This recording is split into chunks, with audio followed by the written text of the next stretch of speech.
Hello friends, કેમ છો? સ્વાગત છે તમારું મારા કિચનમાં. તો મિત્રો, આજે હું તમારી સાથે શેર કરવા જઈ રહી છું એકદમ ચટાકેદાર એવી ટામેટાની ચટણીની રેસીપી. તો મિત્રો, જ્યારે ઘરમાં કોઈ શાક ના હોય ત્યારે પણ તમે આ ચટણી બનાવીને તૈયાર કરી શકો છો. જો તમે આ ચટણી બનાવશો તો તમારે શાકની પણ જરૂર નહીં પડે, એટલી સ્વાદિષ્ટ બનીને આ ચટણી તૈયાર થાય છે. તો ચાલો આપણે ચટણી બનાવવાનું શરૂ કરીએ. તો તેના માટે મેં અહીંયા મીડિયમ સાઇઝના 4 આવા ટમેટાં લઈ લીધેલા છે. તેમાં મેં 3 દેશી ટમેટાનો ઉપયોગ કર્યો છે અને 1 મેં સાદું ટમેટું લઈ લીધેલું છે. જો તમે ચાહો તો દેશી ટમેટાથી જ આ ચટણીને બનાવી શકો છો, કેમ કે દેશી ટમેટાં એકદમ ખાટા મીઠા આવે છે. તો તેનાથી આ ચટણીનો સ્વાદ વધારે વધી જાય છે. તો હવે આપણે આવી રીતે 4 ટમેટાને વચ્ચેથી 2 ભાગ કરી દઈશું અને આવી રીતે જે ડંઠલનો ભાગ હોય તેને આપણે કાઢી લઈશું.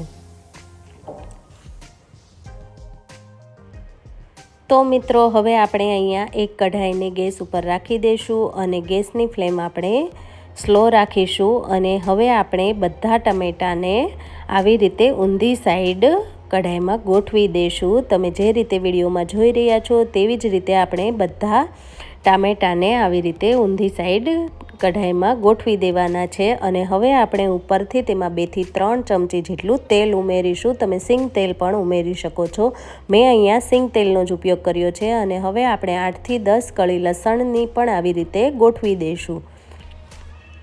અને હવે આપણે કઢાઈને ઢાંકીને થોડી વાર માટે પકાવી લેશું. લગભગ મેં અહીંયા 5 મિનિટ જેવું ટામેટાને શેકાવા દીધું છે. અને હવે આપણે આવી રીતે કઢાઈનું ઢાંકણ ખોલીને જોઈ લેશું. તો આપણે જોઈ શકીએ છીએ કે એક બાજુના ટમેટા એકદમ શેકાઈને રેડી થઈ ગયા છે. તો હવે આપણે તેની સાઈડ આવી રીતે ચેન્જ કરી દઈશું અને બીજી બાજુ પણ ઢાંકણ ઢાંકીને થવા દઈશું. તો હવે તમે જોઈ શકો છો કે બીજી તરફ પણ આપણા ટમેટા એકદમ શેકાઈને સરસ એવા તૈયાર થઈ ગયા છે. તો હવે આપણે તેના ઉપરથી આવી રીતે કોઈ સ્પેચ્યુલાની મદદથી ઉપરની છાલને કાઢી લેશું. તમે જે રીતે વિડીયોમાં જોઈ રહ્યા છો તેવી જ રીતે આપણે બધી છાલને કાઢીને રેડી કરી લેશું. આપણે ટમેટા ઉપરની બધી છાલ કાઢી લેવાની છે. જો તમે ચાહો તો ટમેટાં શેકતી વખતે તેમાં થોડું મીઠું પણ ઉમેરી શકો છો, પણ મેં અહીંયા મીઠું નથી ઉમેર્યું. અને જો ટમેટાં બધા શેકાઈ જશે તો તેની છાલ પણ સરળતાથી નીકળી જશે. તો તમે હવે જોઈ શકો છો કે મેં બધા ટમેટાની છાલને આવી રીતે કાઢીને અલગ કરી લીધેલી છે. તો હવે આપણે અહીંયા એક મીડિયમ સાઇઝની ડુંગળી લઈશું અને તેને આવી રીતે રફલી ચોપ કરી લઈશું. અને હવે મારી પાસે અહીંયા એક આવું ચોપર છે. તો તેમાં આપણે બધા ડુંગળીના કટકાને ઉમેરી દઈશું અને આવી રીતે ઉપરથી ઢાંકણ બંધ કરી દઈશું અને તેમાં આપણે ડુંગળીને ચોપ કરી લઈશું.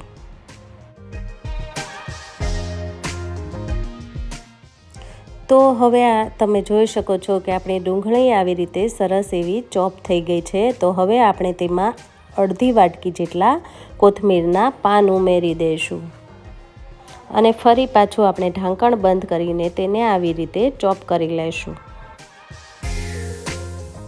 તો હવે મેં અહીંયા 2 તીખા મરચાં લઈ લીધેલા છે અને તેને મેં આવી રીતે નાના નાના ટુકડામાં કટ કરીને તેને પણ આપણે ચોપરમાં ઉમેરી દઈશું અને તેને પણ આપણે આવી રીતે ચોપ કરી લઈશું.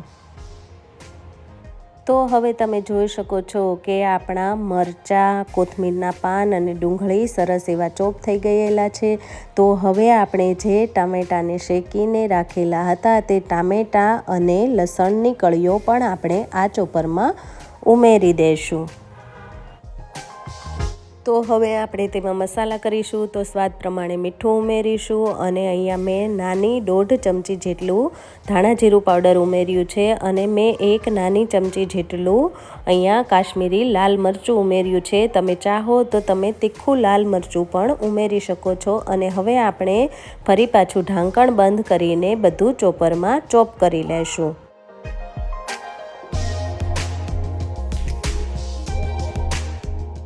તો હવે તમે જોઈ શકો છો કે બધું સરસ એવું ચોપ થઈને રેડી થઈ ગયેલું છે. તો હવે આપણે તેમાં અડધા લીંબુનો રસ ઉમેરીશું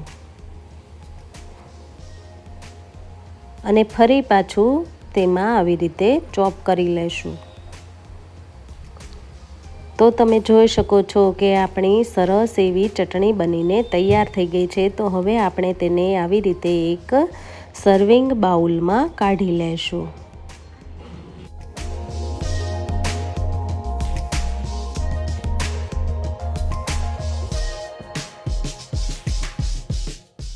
ને હવે આપણે તેને કોથમીરના પાનથી આવી રીતે ગાર્નિશ કરીશું.